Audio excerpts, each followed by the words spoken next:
Moja ya changamoto ambayo inawatesa watu wengi ni kusubiria tatizo liwe kubwa ndipo waweze kutafuta suluhisho.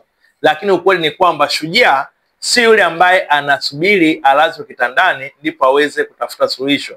Shujaa ni yule ambaye anatibia changamoto yake kabla haijawa kubwa zaidi. Kama utaendelea kujificha mara unapogundua kwamba umepata maperepere ama umepata vinyamanyama, kwa wewe mwanamke inaweza kupelekea upate saratani ya shingo ya kizazi.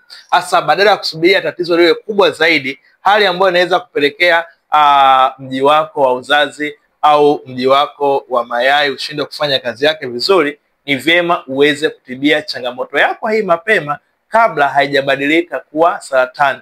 By the way, kwa muda mrefu nimewasaidia watu wengi kutatua changamoto za maotea au vinyamanyama. Kama ni miongoni mwa watu ambao wanatafuta suluhisho ili kujiepusha saratani ya shingo ya kizazi, tuwasiliane ili nikushauri zaidi namna ambavyo unaweza kuepuka changamoto yako hiyo. Afya yako ni furaha yako.